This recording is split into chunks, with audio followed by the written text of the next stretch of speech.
All right. Kind of a long time coming, but we're finally getting to the Spider-Man No Way Home review. This is kind of our second review already because we technical difficulties. But let's not dwell on the past, even though something wasn't recording when we did a whole podcast for it.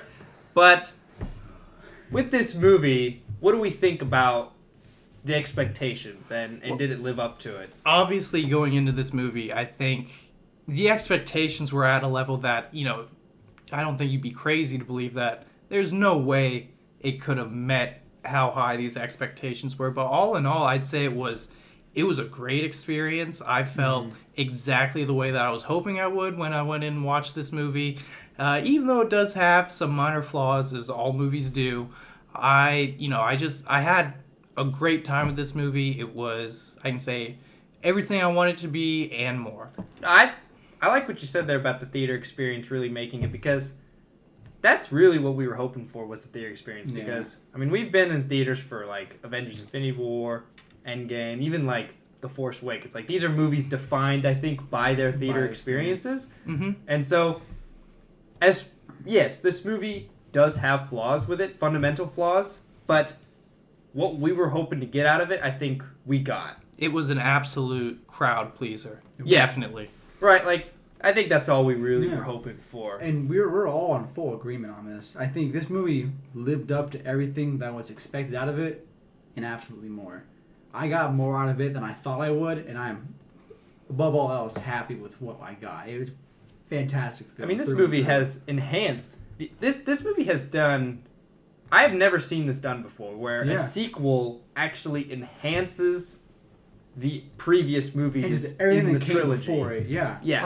Right. In every way possible. I mean, it builds off of them so much and adds so much depth to their stories. And the general entire arc of Tom Holland Spider-Man definitely lived up to all the hype that it was given. And everything about it, it's absolutely worth seeing. And I'm glad we saw it in IMAX. Even better experience. Yeah, and the audience was great. That's lucky. Oh, yeah. You always want one of those audiences that reacts and cheers and claps. Even sometimes it can be annoying in certain situations, but it made it even better in the theater. No, in fact, I've seen people complain about, like, man, it's so annoying. Like, people are just yelling and clapping and stuff. It's like, I don't understand. Like, what do you want? Just people to be silent? Or It was with these big moments. You want to see some rejoice, and because this is stuff that we've been waiting for. It's payoff to the fans for sticking with them for so long. Plus, it makes you feel more confident to do it yourself. It's always, you don't want to be the one guy cheering or like, yeah, sweet. But if everybody's doing it, you feel comfortable. Like, yeah, I want to cheer, and now let's all do it. And I think there's a conversation to be had about, because I often do think about, like, what Martin Scorsese said about the MCU being kind of like almost amusement park rides, which I do see actually where he's coming from. I mean, these movies are viewed differently than other types of movies. Yeah. But I don't think that's a bad thing at all. No. And this isn't anything new either. I mean, you go back to the original Star Wars in 1977. Like, people were... even like when Empire came out or Return of the Jedi, like, people would dress up as Star Wars characters. Yeah, it would be events. Even like Rocky Horror Picture Show, I know they do showings in theaters and people dress up. People dress up. It's and an entire experience. it's events and their experiences. Right. And they do the play on the ground, movie in the background, same time. I mean, nothing like this is, although it changes over the eras in time, this stuff is nothing new. It's always been around. The fans have always been acting like this. Yeah.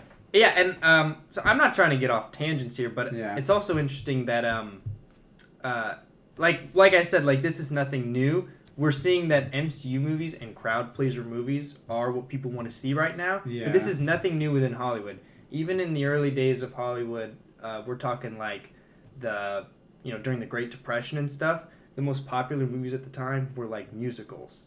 That's what people wanted to see, and those were the type of movies that get made. Because I know there's critiques that, like, the only movies you're going to see in theaters are like franchise movies or crowd pleaser movies. Yeah, but that's not a big deal though. It's not new to Hollywood at all. The fact is, this movie paid off. It got people out of their seats, out of their homes, and it revived theaters and going to movie theaters. It really did. It now Right, sits especially at- post-pandemic. I mean, Yes. this is like the 5th highest grossing movie of Especially, all yeah, time. sitting right now- Post-pandemic, and it didn't even come out in China.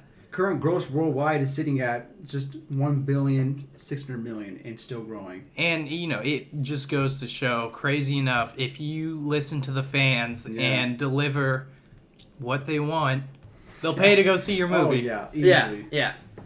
There was a lot of build-up to this movie that only increased. A lot of fan leaks, sales. a lot of rumors. Of course, I have my own theories that a lot of these leaks were marketing. I think that Brilliant I tactic, think honestly. Sony Not surprising. specifically, I totally see this being a move they would pull. Yeah. Releasing stuff, maybe that Marvel didn't want. Well, to you've come out. seen because it seemed Tom like do similar oddly things. specific things came out. Yeah. You know what I mean? Because you have the picture of Andrew Garfield that came out with the blue screen, Yeah. but Tobey Maguire never got leaked not until like almost the very end when the movie was about to come out. That's just weird to Oh, me. yeah, And- definitely. and like Alfred those Molina in interviews, just straight up mentioning, I'm in it. Yeah, and then you have those pictures of like I remember when Willem Dafoe first leaked, and then there was like a picture of Electro, and then there was a picture of Alfred Molina, but that was it. Nothing Yeah. else came out. And then, as we will go in later, Aunt May's death.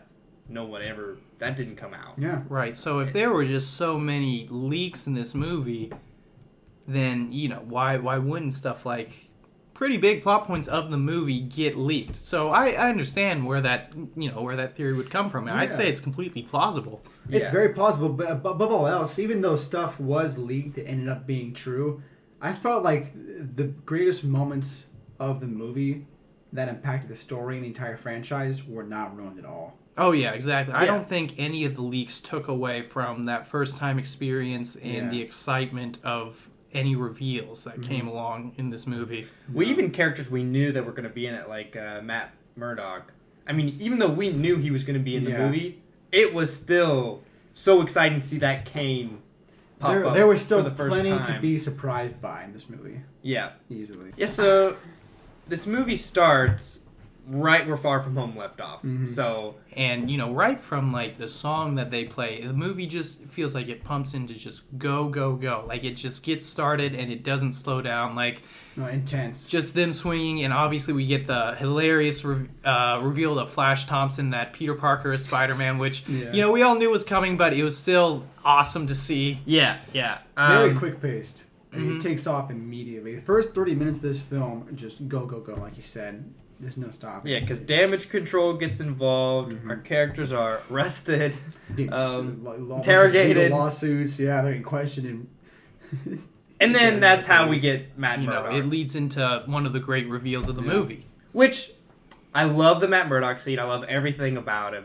Mhm. The only part I kind of don't care for is all your legal troubles are gone.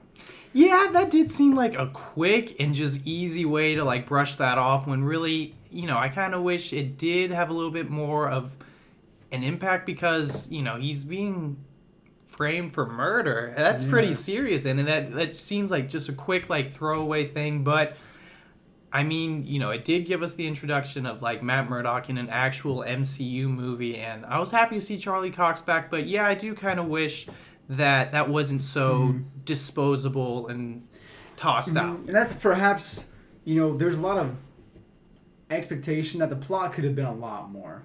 Especially as far as intensity and world problems and everything being so chaotic with Peter's life. Right. Yeah, the whole thing with damage control coming in, and then these legal troubles of did he murder Mysterio, and then just for it to immediately be dropped, and then all the focus is said, well, Happy and Aunt May, your problem's not out of the way. You have child endangerment, you have missing star technology. You two have now to face a legal battle, and Peter's just kind of scot-free even though his social life is ruined. It's just weird because the catalyst for him to go to Doctor Strange is his Yes. friends not getting into MIT. That's And that's interesting. it. You Because thought it would have been the legal troubles. the Right. legal troubles on top of MIT, on top of, oh, my enemies know who I am, because if we go back to the original Sam Raimi trilogy, the whole reason his whole thing was if my enemies found out who I was and who is associated with me, that puts them at danger. Yeah, I really do wish there were a lot more, like a lot bigger emotional things at stake, more so than not getting into Than college, just college. because that is literally not the end of the world. And they had, just so much opportunity to put a lot of big things at stake, especially for being framed for murder, like we said earlier. It's important to say that, this part of the story right here for us is probably the biggest flaw that all three of us have. Yeah, I know we're just getting in and it already seems like we're complaining, but it's really, the start of the movie is my biggest gripe with the even movie. though we say this is the worst part of it, I mean, it's really not that bad at all. Oh, yeah. No, it's just, it's a little gripe. coincidental, and it's out of, I will admit, it seems a little bit out of character for Doctor Strange to just cast this spell. I mean, because at first he comes to him and he's like, "Oh, even if I could, I don't have the time stone or whatever." Yeah, originally Peter wanted him to turn back time. Yeah, and it seems like, and he kind of was talking to him as if like, oh, these problems you're dealing with, I don't have the capability. Plus, it seems a little bit like ridiculous and excessive. But then all of a sudden he's like, "Well, I guess I could just make everyone forget." It even says like, "Well, it's just college. It's not the end of the world. Sorry, your social life's ruined, but this isn't necessarily a cause for using a time stone. It's not that big of a deal." And he doesn't ask, and this is the part that racks my brain the most, is that Doctor Strange is the Sorcerer Supreme, and he is about to cast a spell where technically, Wong. Well, yeah. He was the Sorcerer Supreme. They bring that up. But yeah. He's about to brainwash the entire population of Earth. And he doesn't ask any questions. Does not explain or it. doesn't explain what's about to happen. Right. And even after he messes up the spell, he even tells Peter, like, "Look, you tried to talk to him." It's almost like as if he's like, "That spell didn't work. Maybe you could go try to talk to him or something." It's almost like, what? Like, it seemed out of character for someone like Doctor Strange, and we've discussed plenty of times, maybe for Peter Parker, the way that they've established him so far in the MCU, it would have made sense for him to go and ask this favor out of Doctor Strange, because they've shown that he's obviously not the most street smart MCU character. Yeah. Mm-hmm. But I totally agree with you guys that it was a bit out of character for Doctor Strange and just a way for them to introduce this multiversal plot. Yeah. I think that's the thing. It's that it was so they could get these characters in the movie, and I think this is the biggest flaw of the movie. But once the villains actually come in, that's when the movie picks up. It really changed. The entire pace changes, and the structure of the film actually gets much better from there on. We have the important bridge scene with Alfred Molina popping up. Something that we've obviously been very excited about since that first trailer dropped back in August, which feels like forever ago now. Yeah. But it definitely it lived up to the hype. It was a great fight to see. I love the little moment where he says, "I should have killed your girlfriend when I had the chance." Yeah, those little callbacks, they definitely enhanced the experience there. You hear his theme when he first shows up. Of course, he says, "Power of the sun, the palm of my hand." Yeah. I thought the de-aging looked good. Looked really good, too. He looked great. He looked almost just like he did in Spider-Man 2. Yeah. A lot of the close-up shots, all the detailing, I couldn't have asked for better. And then you get the hints of Green Goblin right at the end, too, with pumpkin bombs. And, of course, he shows up. Looking forward to what's going to come with him. And then they cut back to... Well, with Doc Ock, I'm glad we got the bridge fight, because he still, after this point, does sort of become, a good guy. Which was something we were all worried about, that is he just going to be a good guy this entire movie? I mean, we would at least like to see him fight Spider-Man, in which they did deliver on that end. I think they did a good job, still retaining his arc from the second movie, and we still get some cool action sequences with him on the bridge. Oh yeah, stuff, absolutely. So. They had to utilize that. If they're going to bring him back as Doc Ock, we have to see a cool fight between him and Spider-Man, or else a lot of people would have been let down. Yeah. What did you guys think of the new suit then they introduced? Well, not necessarily new, but the black and gold suit, the circuitry. I don't like it. But it's not supposed to look good. Yeah. And I get that's kind of the point. Oh, okay. The black and gold suit during the forest scene that we're talking about. Dr. Strange gives it to him. Oh, yeah. I mean, I'm glad that they only used it for the one scene, one and scene. it made sense that it was just a suit turned inside out. I know we always say like, oh, it's because they can sell more toys, which that is what it is at the end of the day. Pretty much. But it was just the suit turned inside out. If they would have kept it for the rest of the movie, I would have been pretty upset. But yeah. I think they knew they didn't want to do that, obviously. Yeah. But the scene that comes along with that, we get the introduction in this movie to Sandman from Spider-Man 3 and Electro from The Amazing Spider-Man 2.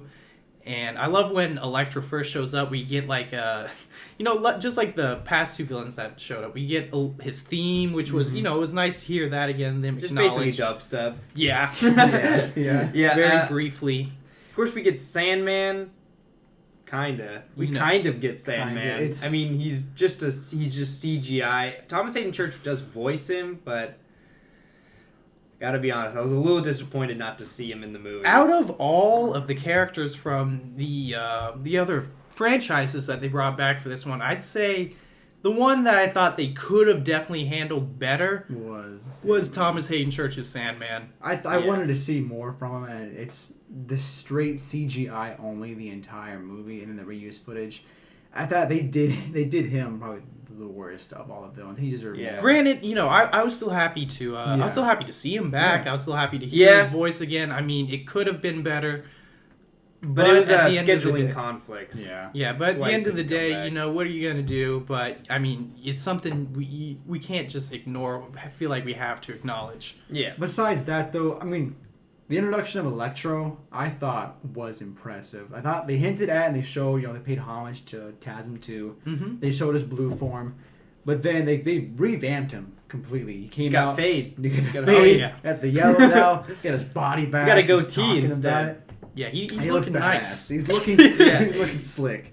And I thought it was a good redesign. He's seen a lot more menacing this time. And a lot more street. Immediately starts attacking Spider-Man. Well, and I think it just made a lot more sense for them to do it this way this time around. And I feel like this is just how it always should have been. I mean, Jamie Foxx is just such a charismatic person to begin with. It's like, why wouldn't you take advantage of that? Like, why are you trying to make somebody with this much charisma and charm try to come off as somebody who's just dorky and a nobody? It's like, this is just how it just made me feel like this is how he should have been the whole time. But it was nice to see them do it right this time around. He was definitely redeemed. The reason why this happened was because, if I'm gonna be honest, within the Amazing Spider-Man 2, now don't get me wrong, I love Jamie Foxx as an actor, but I always felt he was miscast as Electro. Definitely, I can see that.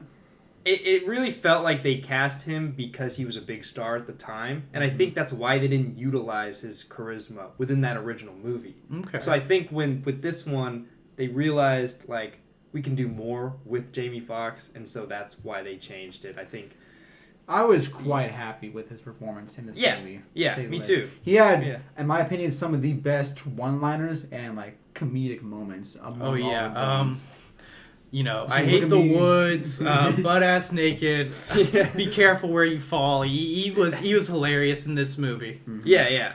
They definitely played on just the ridiculousness of his character too. And after that point on, they get sent back to the dungeon, and finally we get the introduction. We saw Green Goblin earlier, but we actually get to see Willem Dafoe in the movie, which was, the way they introduced him was great, because we got a callback to that first Spider-Man movie where we see a little bit more of that internal struggle of Norman and the Goblin, with the mask hanging by the dumpster, and he's having that argument with him about conquering a new universe. And, we really see that he is a tortured man and just as much of a victim as everyone else. And this movie does a great job at staying true to those villains' arcs. Yeah, true to the material. I mean, I'm so happy they left it in there, that internal fight and struggle. And they got rid of the helmet.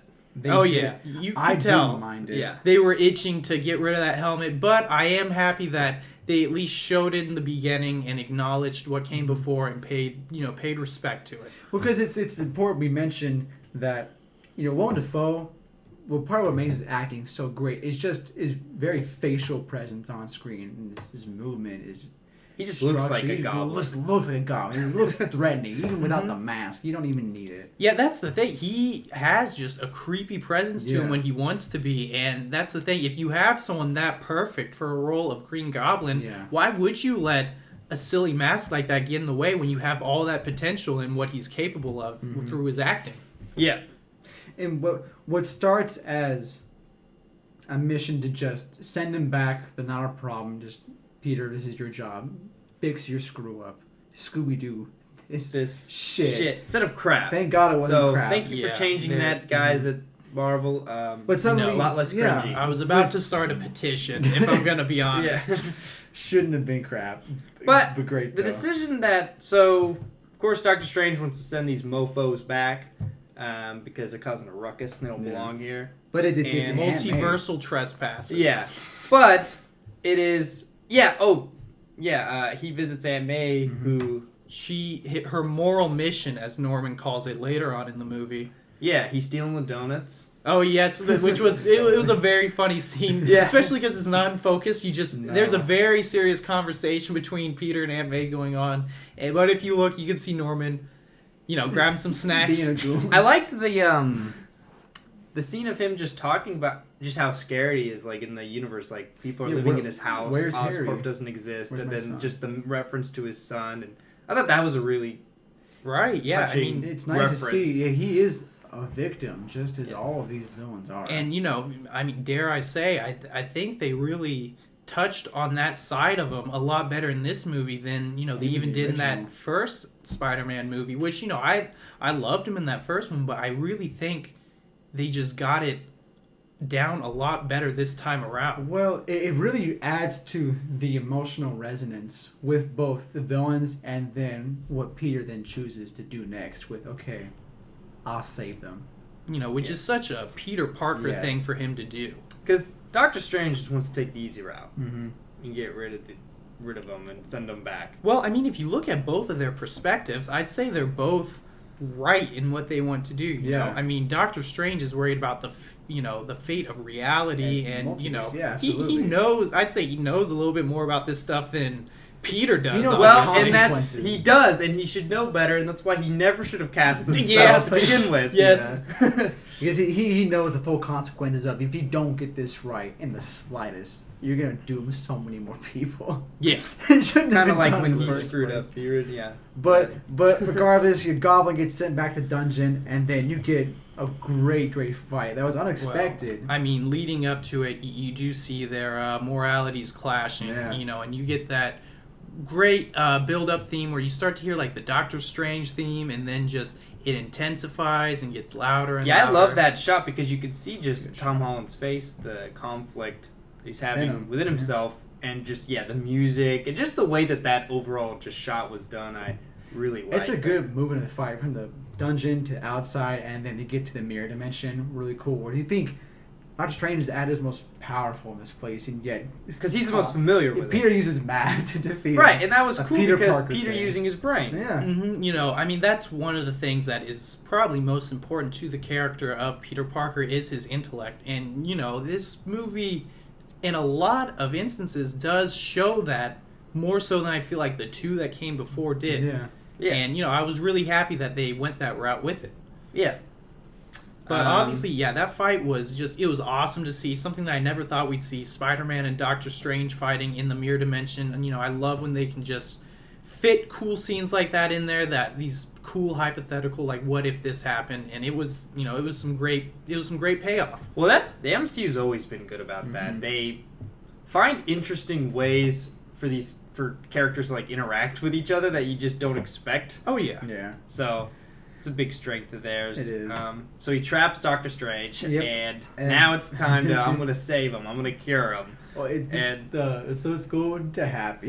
Before that, we get, we all know it's dumb, it's goofy, but I love that when they're talking about maybe I can cure you guys, Norman Osborn says, I think I can help, and he calls back to the I'm something of a scientist myself. I think that's the one callback that got the most laughs out of me the whole movie.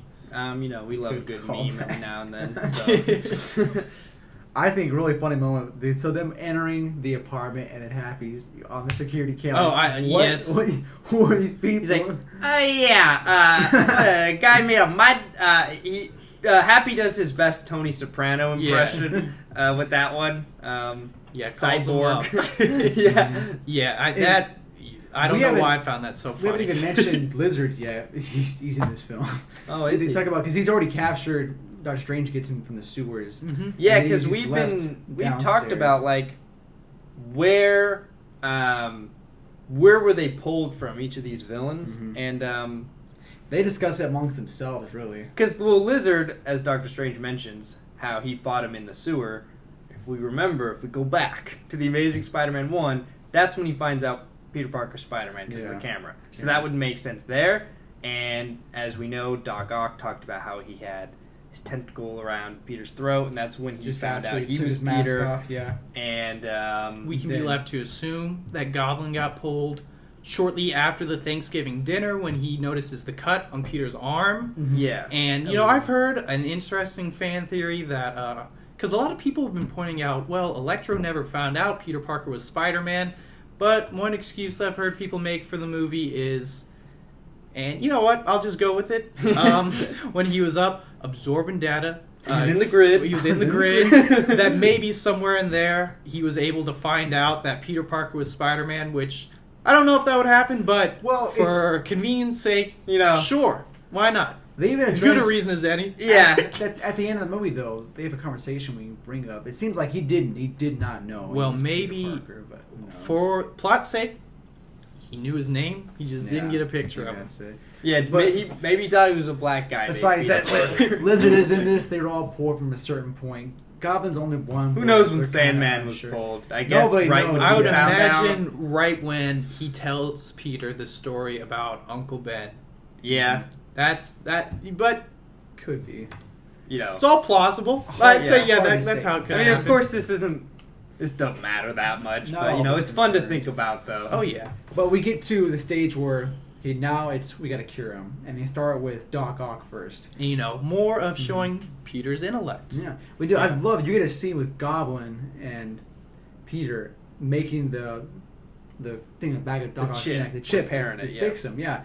And they have this good father-son moment calling back to Spider-Man 1. Exactly what I thought of. Well, it shows that that Norman still admires Peter, even a different version of him. So that was really cool to see. And out of all of the villains that are brought in, I'd say, when Peter, he's trying to help all of them, I think he builds the strongest relationship to Norman, which is just all the more tragic because Norman ends up being the most menacing out of all of them and ruining his life the most. Oh boy, yeah. Norman is just a dick. Yes. Just plain and simple. Like, it's odd. There's a lot of varying motivations and conflicts within the group of villains themselves. Each of them has their own thing. Goblin's is the most clear with his internal struggle and the Goblin, and then the Norman side. The Sandman, it's kind of like, I just want to be out of here. He's never actually killed by Peter Parker. He's never really harmed. He gets away scot-free in Spider-Man 3. So it's like he just wants to go home. And then Electro, he wants all this new power in this new universe. And there's a lot going on. And then we get Electro wants people to love him. We get to Doc Ock being cured. Fantastic moment. The voices in my head, they're gone. Mm-hmm. Yeah. I think Alfred Molina does a good performance. Oh yeah, great job of just flipping the switch between, being taken over by these tentacles and then when he gets out of it, he really looks like somebody who's been put through the ringer, and I just, you felt like the weight lifted off of his chest of he's finally he's free. It's so quiet. Yeah. Voice. Yeah. And shortly after Doc Ock gets cured, they start working on, obviously everyone else's. They've got the device set, the dampener, on Electro to take all the electricity out of it. To take all the electricity out of his body.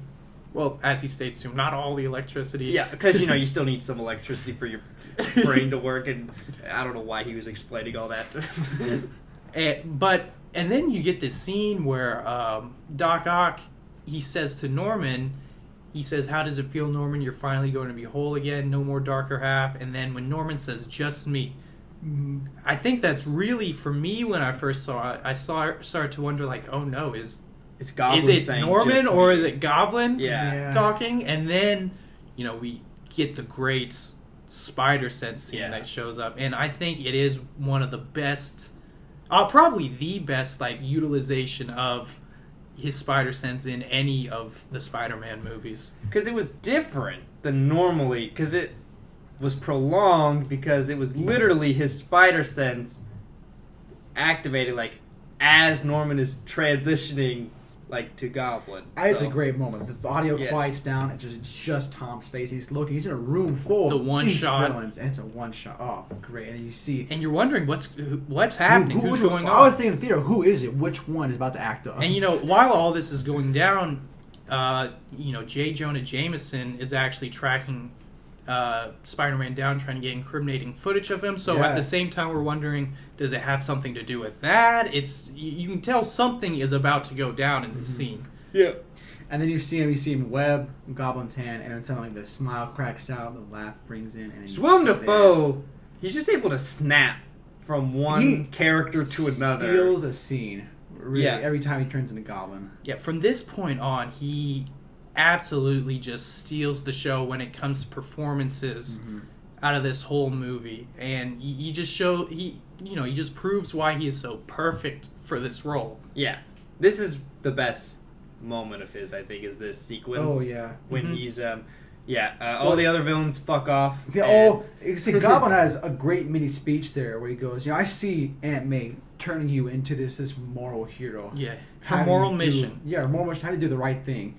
He questions the rest of them, like, you really want this? You could be so much more here in this world.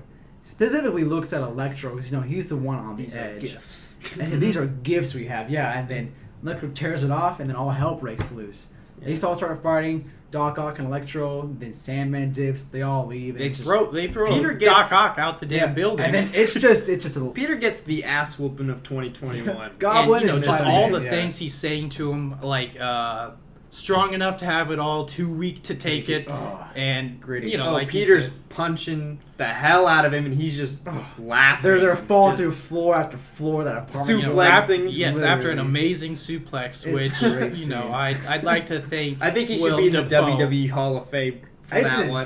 That was it was. Well, even just that, but the move where he webs up and then webs the floor. Oh yes, that was pulled straight from Spider-Man 4, right? The video game. Spider-Man PS4. Spider-Man PS4, the video game. Yeah, they talked about how they were inspired by that. But I liked it. But they crashed through at the very bottom floor. J. Jonah Jameson's right out there. Yeah. Finally, Lizard hanging out in the van. I was like, I'm getting out of here too. They decided they finally had the budget to put Lizard back in the movie, so he comes out of the back of the van. And then you get perhaps, I would say, the most unexpected scene, at least for me.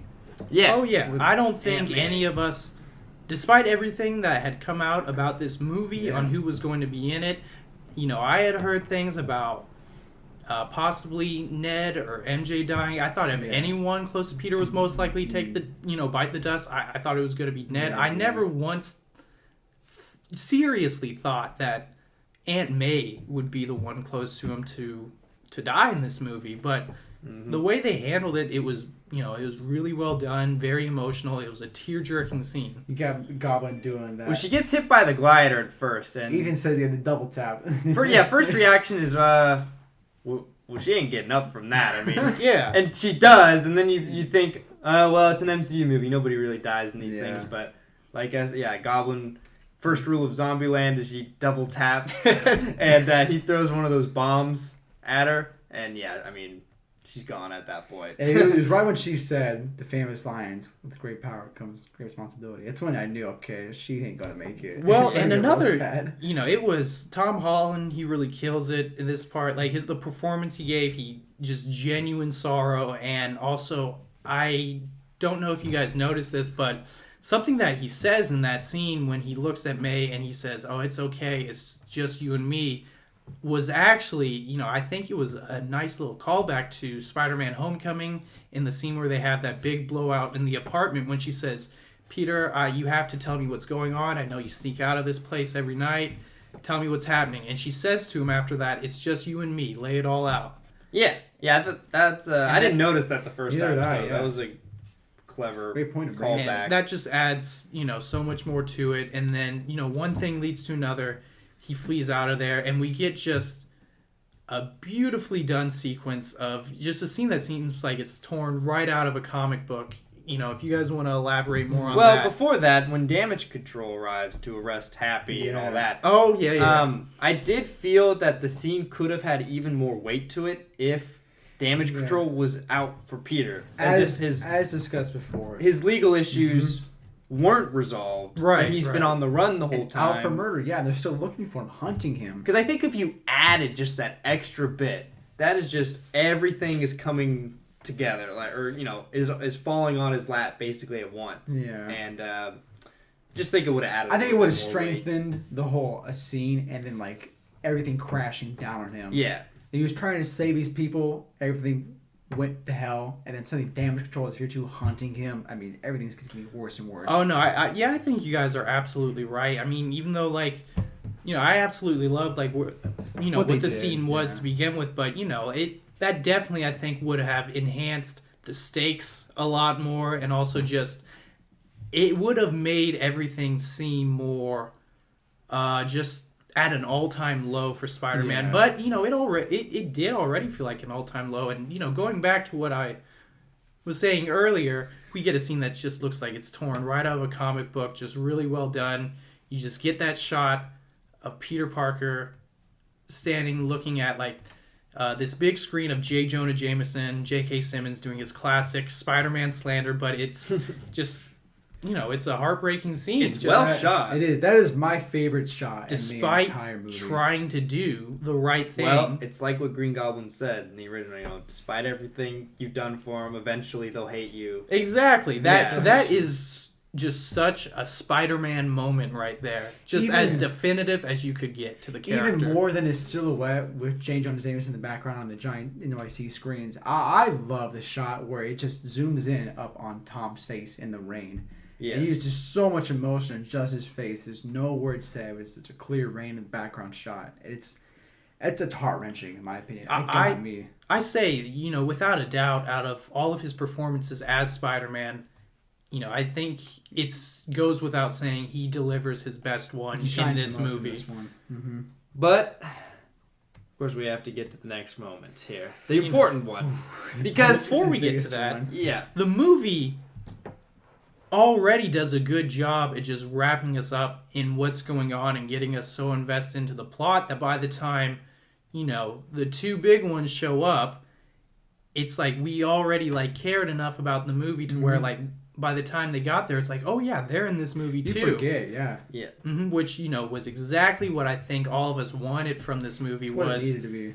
to feel invested in a sequel to Far From Home first and foremost before we got anything that would be considered fan service and things like that. It had to earn that moment of the two of them showing up. And I can say without a doubt it did. Yeah. So, Andrew Garfield shows up first. Ned does some magic, which, quick, wasn't supposed to originally happen. Apparently, this American Chavez character was supposed to reach into the multiverse. She's going to be in Doctor Strange 2, which was supposed to come out... originally was supposed to come out before this. Yeah. So they had... It would have made more sense if it was her. Yeah. I feel like. It's kind of weird that Ned all of a sudden can do magic because in that first Doctor Strange, they had to put him on Mount Everest for him to do one of those struggled for what portals. seemed like weeks and months. Just Maybe even do years the simple slip ring. to do it. Yeah. Right. And I just want to say, during my first viewing, this wasn't something that had occurred to me. I just thought, oh, well, he has the sling ring. Of course he's doing it. But then, obviously, with rewatches and time to sit and think about, what we've watched, it is an issue that I'd say that is in the movie. And it has to be addressed. But it is something that I think can be forgiven because of what is delivered to us. Yeah, it's a means to get to the end of Toby and Andrew, so... But nonetheless, we get Toby and Andrew, and they're immediately... Andrew first. Andrew's introduction, he shows up as Spider-Man, and it's a... I think it's a great introduction. Ethan, we've talked about how for you and a lot of other people, the CGI stands out like really bad, and it is a very important part of the movie. I'd understand why people would be upset that it was all CGI. Yeah. For me, it was something that didn't, I don't notice, and I've gone back and tried to look for it, but it's not anything that like catches my eye or bothers me. But I completely understand to the people who do notice why that would. Well, I think it's not the problem that it is a CGI shot. The problem is like it didn't have to be the way that I look at it. Exactly. It should have been physically there. All in all, like even for somebody like me who didn't really notice in that scene, I can recognize that if you could go either practical or CGI, I'd say in almost any circumstance, go practical, especially for a shot as important as this. Well, plus his mask is on. Literally anyone could have played Even Andrew Garfield for that shot, Right, yeah. So, and for all we know, somebody was, and they covered them in CGI. They love to do that a lot. So that is pretty plausible, actually. It's a good comparison, because then we get Toby entering, and he's just Peter Parker. Mm-hmm. But I like that contrast. That it's a good contrast. Andrew's Spider-Man, he comes in, but Toby's just and and I love Andrew. He got a cool and epic introduction because he came in as Spider-Man. We got to see him take the mask off and get the cool reveal, which I like that they gave him just as like that great of an introduction because if I'm going to be honest, a lot of the talk that I had heard about definitely swayed more towards Tobey Maguire coming back in this movie more so than Andrew Garfield. Mm-hmm. But, they gave him a great introduction. It was nice to hear the whole theater cheer, happy to see him back because despite, all the problems that are in those amazing Spider-Man movies, I think everyone can agree he was not the problem as Spider-Man. He did a great job portraying the character. Yeah. Well, I've seen people even say like, oh, look at all the new Andrew Garfield fans that recognizing how good of Spider-Man he was. It's like, man, I always thought he was a great Spider-Man. Andrew Garfield's a widely talented actor. He didn't have the best material to work with. Material to work with, exactly. And going back to Tobey Maguire's introduction, they could have taken a really like crowd-pleasing approach where he could have showed up in full costume and just a really epic shot, but no, they stayed true to his version of the character, to where he is a more reserved, dorky kind of character, and he shows up and he's still him. So cool. It seems exactly how he would have been, having aged and like more experience, but he stays true to himself, and I absolutely love that they did that. Other than the easy route, Yep, we get a little interaction between the two. They kind of skirmish a little bit. They web each other up a little bit. Toby gets Andrew's web slingers. So I think it's fair to say we might be a bit biased, but he won that fight. Yeah, he webbed the web shooters. Yeah. Nothing he could have done. What can you say? I love this little callback to where would Tom, where would he go? And he'd go, I'd go to the Empire State Building. Oh, well, I'd go to the Interview, Yeah.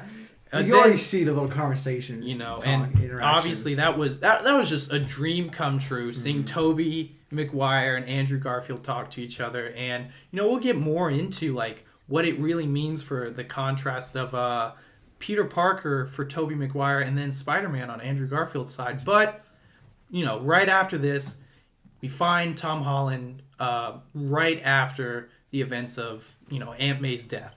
Yeah, and we get a nice silhouette shot of the two as they love that shot. Leap down.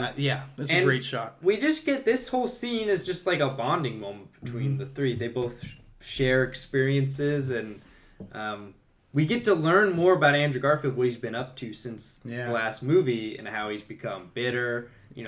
Stop holding back punches, which I don't know if that is he killing people now, because Spider-Man could take a head off if he really wanted to.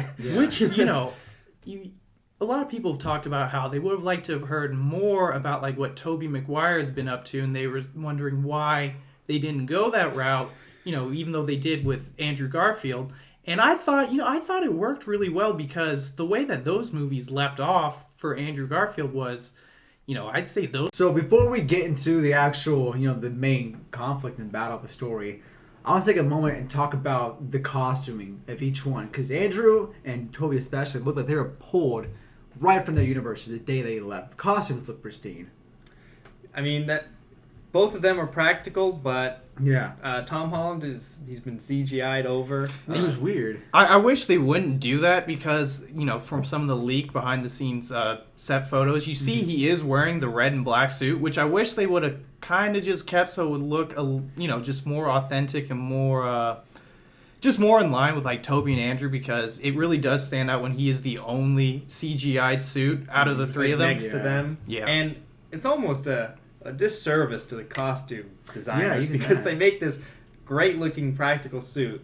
Then there's it's like they're in the studio and they're like, that suit looks great. Put CG over it. Like, let's ruin it. Yeah, I really wish they'd stop doing that, but Other than that, though, I mean, Toby and Andrew, there's still a look. For the most part, of course. It fit really well. Except Look for one fantastic. sort of glaring issue. I think Toby's Oh mask. yeah, definitely got to talk about the Toby's mask. What was going on there? Well, the thing is, it looked like he didn't have a nose in some shots. In a lot of shots, I thought it looked great, especially like far away, like the money shots, and in the beginning when he's first fighting Lizard. But there are just some scenes where you can't deny it. I thought maybe I was seeing something at first, but upon some rewatches, you just couldn't ignore it anymore. Yeah, like you said, first see-through, you're not gonna notice it that much, but second and third, and like in the fight scenes especially, it's really glaring. Well, it's not a great look either when you have Spider-Man 3. Yeah, 'cause came out in 2007. Andrews looks so good. Yeah, and you have Spider-Man 3 came out in 2007, and like the CGI Back looks then. better for as far as his costume goes. Yeah. Right, and with all the talk about them going back and fixing a lot of the CGI, that's been like criticized, and they've been going back and fixing it while the movie is still in theaters. I can only hope that they go back and they do fix his mask, because that was the big one that bothered me the most. But like I said, in some scenes it doesn't bother me, but in others it's just you can't deny that something is very off about the mask. Well, it Yeah. sticks out because it's Toby's costume. Love the design of it, so I would have Yeah, appreciated it looks like it's scrunched up, no nose. Like just you the said. CG looked a little. But And other just to than get the that- flaws out of the way, I'd say the only other problem that we have with the final fight would be just the reuse of footage from old Yeah. movies. So let's get into that. So the big conflict starts. We get immediately Sandman, Electro, and Lizard pop up on the Statue of Liberty, and they're all duking it out. And at first, it seems like they can't work together. They're struggling a little bit. Yeah, they get their asses kicked. And then we can't even forget the two money shots. We gotta talk about the two money shots. Yeah, we get not one but two. Not one but two. The first one, they all three swing together, land right there on the Eiffel Tower. Just They even swing off beautiful. each other. And with then their then webs, they jump off, and then they swing off each other, pulling each other in. Yeah, it was looks just so something good. I never thought we'd see in a movie before. Exactly. But then we get to, okay, now we got cure 'em all. Cure some ass, as Of they course. say. Here's some And this is where Sandman, they did him a disservice, man. Well, if there was any character in this movie where I feel like they dropped the ball and bring them back, I mean, it was nice to hear Thomas Hayden Church back, and I was happy that he was back in general, but just that he was CGI'd the whole time, and then Yes. when we finally got to see him in his regular form, it was very obvious reused footage from the third Spider-Man movie. And I don't understand that. It's like, So man, why? could they not have scheduled like an afternoon, get him in there Yeah, just 'cause to do like a quick They shot? said it was all scheduling conflicts, even for Lizard. So It's like, how busy though is Yeah. Thomas Hayden Church these days? And the same thing with Lizard. They cure him, and it's sort of the same dilemma. It's just, although it was B-roll, still reused footage. Not as just obvious sitting though. With there. Right. Lizard. Neither one of them talks. They're just standing there looking off, and it's just, okay, not a word from them again the rest of the movie. And it kind of just you immediately forget about them. It definitely It takes you out of the movie. that climactic fight. It's It's mostly just Sandman. I definitely think they just did him dirty. I think it did him, dirty out of the ball. But other than those Still those epic minor fights. flaws, it was definitely one of the best theater experiences I'd say I've ever had. Just seeing the three Spider-Men together, the whole audience was going crazy. I'd never seen a movie theater audience get that involved in what was happening. I guess other than maybe like just other Marvel movies like Endgame and Yeah. stuff like that. Yeah. But then they're fighting Electro. Yes. He's kind of just floating in the air. Yes. And Yeah. kind of just zapping him, which would have been kind of cool if they did kind of what they did in the Amazing Spider-Man 2, because he was like zipping all, he was in the grid, He was teleporting zipping around. all around, and would have been kind of cool if like, Tom Toby were off doing something. And we got a rematch between Andrew and Electro. That would have been nice. 1-on-1 with each of their like original villains, yeah. Mm-hmm. But he just floats around the whole time. But Andrew says he's at his most powerful I've ever seen him. But he's just standing there. It doesn't all feel in like one it. direction, and it's like, well, he looks so powerful. We're like, he ain't really doing a whole lot. Yeah. And then Doc Ock pops up, immediately grabs him, and he's like, okay, it was a fake out. Over. Fake out, yeah. He's a villain, but no. But what came out of it was two really great scenes. One of Doc Ock and Toby, and then one of Andrew and Electro. Yeah. Oh, yeah. I really liked the reunion scene between Andrew and Electro because it called back to the second Amazing Spider-Man where he says, back to being a nobody. And I just thought, you know, when he says to him, like, you were never a nobody. And I just think that really did a service to, you know, Andrew's movies. And they actually played the theme from the first Amazing Spider-Man. Yeah, that's right. Figured they would have used the Hans Zimmer theme from the second one, but I liked it. Was still nice to hear it. It was good to hear it. And then even a little reference to, you know, some Miles Morales. Yeah, a little wink at the comedy, audience. I thought you'd be black. Oh, I'm sorry, man. I thought it was funny. Oh, yeah. Gotta have it. Well, and then the callbacks with Doc Ock talking to Peter, Toby Peter, with the we hear the Danny Elfman theme, of course. Great. Love to see that. You can say that it's his line like 3 times in the movie, the power of the sun. Yeah, mentions the power of the sun again. God. And we get the little exchange with Doc Ock telling him, like, you're all grown up. In a way, it was kind of like they were talking to us, like the audience. Oh, yeah, the audience that grew up with, you know, those Sam Raimi Spider-Man movies because, yeah, they are all grown up at this point. Especially us, yeah, very relatable scene. And Peter's trying to do better. It's relatable. Yeah, trying to do better. Yeah. Heartfelt. Then Green Goblin finally comes back. He's here to do a little more trolling. Menace comes right in. I love it. I like the new design that they gave him. They gave him like the goggles and the purple ripped up hoodie. And Oh yeah, they just let him be Willem Dafoe. They just let it, which is, you know, perfect, really. Yeah, and we see Doc Ock, Doctor Strange, both Trying holding on to the glide of Willem Dafoe's Green Goblin. Which is just insanity to think about that scene even exists to begin with. Right. Tosses, the pumpkin bombs. There's so much happening. Oh, and then finally we get to like one of the most crowd-pleasing scenes in the movie is when MJ falls from the Statue of Liberty and Tom goes to catch her, but, you know, Goblin stops him, and then we get a nice callback to Amazing Spider-Man 2 when Andrew jumps down and he saves her. And, you know, they could have just stopped there, but then when he tears up after he says, "Are you okay?" I really... good redemption arc, God. You know. It got me. It got a lot of the audience. Yeah. I'd love to see it. He deserved it. I like Andrew stood out in this film. He got a lot better credit to him.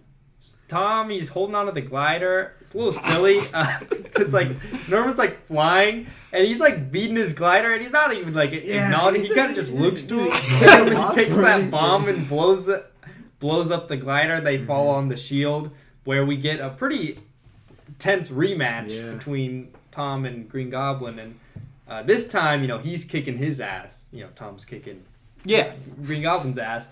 He's suplexing him back and really just not holding back, and that's when he's about to take the glider and stab him, but then Toby decides I should probably step in.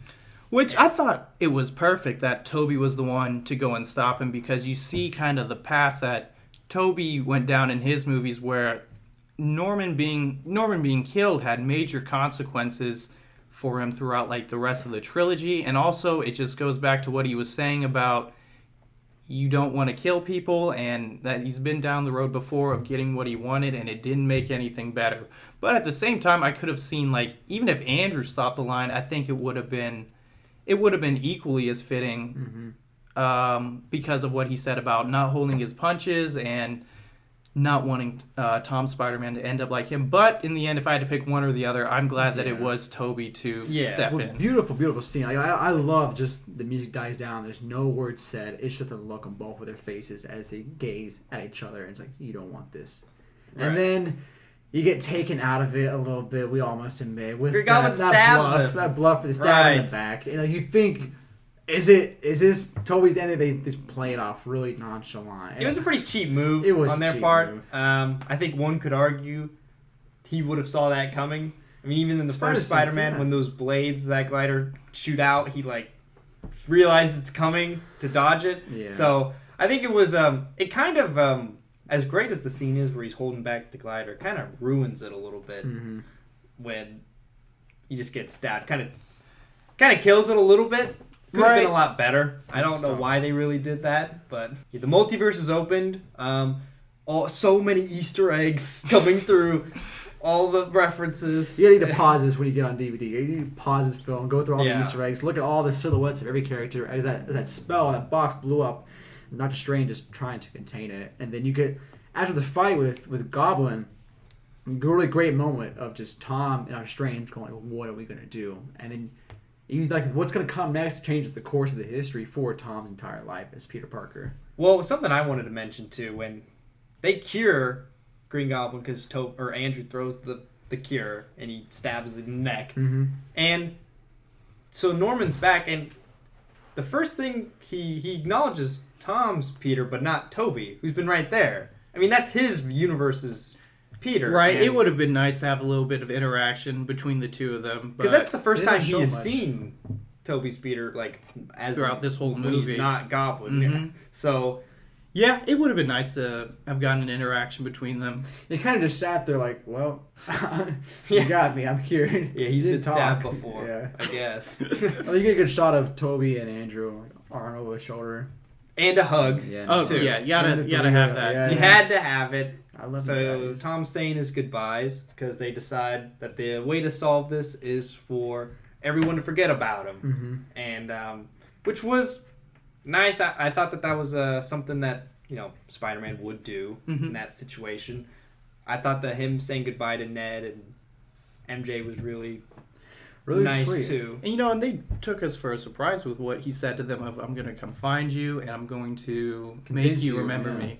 Yeah. And then we get, what I know, Ethan, you've said is your favorite scene in the movie, if you want to Yeah. go into that. Yeah, the coffee shop. I think this is the best part of the movie because he goes in prepared to tell MJ about who he is, right, all that stuff.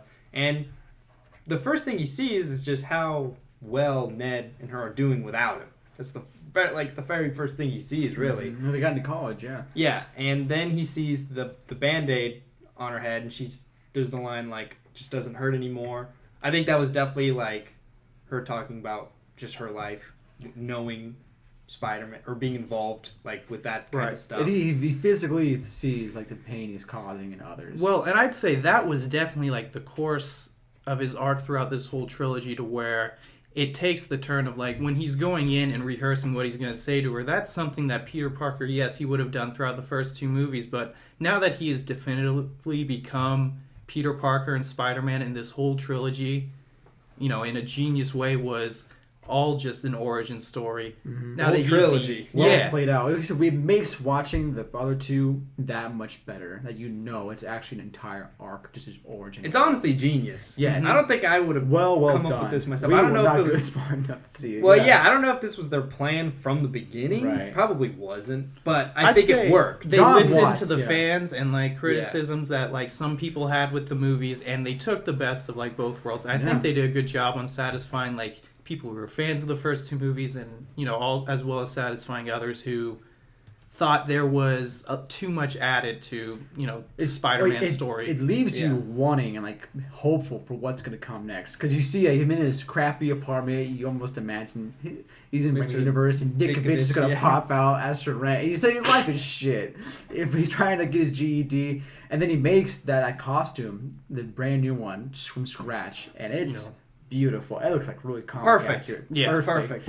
Jumps out the window, and there he goes. Man. The final swing in the snow, which I've always wanted a Spider-Man movie set during winter because just the contrast of the snow with His red and blue. Yeah. swinging throughout the city.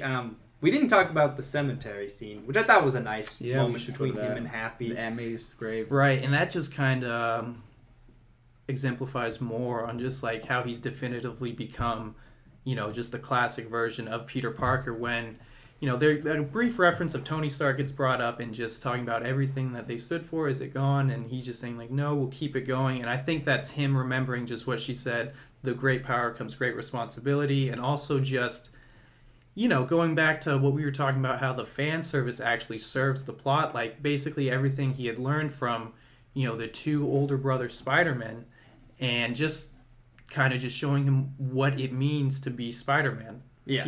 Yeah, by the end of this film, it is conclusive that like Peter Parker as Tom has come to his own. He knows what he wants to be, what he wants to do, and who he is, and what he stands for, and it's genius. Yeah.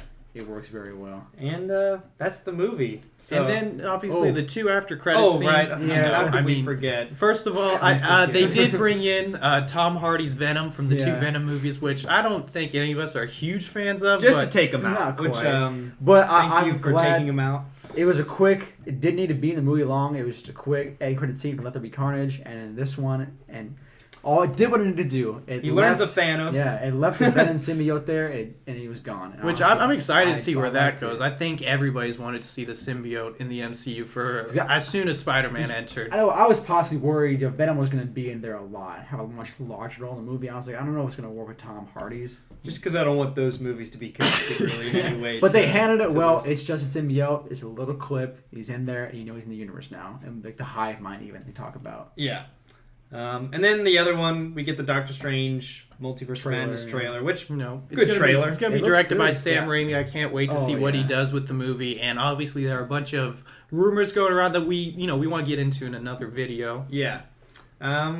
But that's it. So figured we'd just talk about a ranking because where does this our fall? ranking has changed. Yeah. Closing thoughts overall. Well, and we had talked about this before we had started recording this. I think we all fall around the same spot on how this movie ranks for us. And I'd say, at least that's what I think. For me, it falls just right underneath Spider-Man 2. I don't know if it will ever be beat. Yeah. But Yeah, same for all three of us. This movie did it all. Despite being a movie that does have its flaws, it just has so many strengths to it that definitely, for the most part, overshadow most of them, and it just stands out when it comes to the whole franchise. Definitely has fundamental flaws, and definitely think it's important to recognize those. I don't think nothing really hindered this movie from what it wanted to be. Nothing ruins the experience. No, except maybe at all. reuse Sandman. Absolutely worth seeing. All the hype it built up led to it was absolutely worth it. The story was far better than I expected it to be, and I loved every minute of it.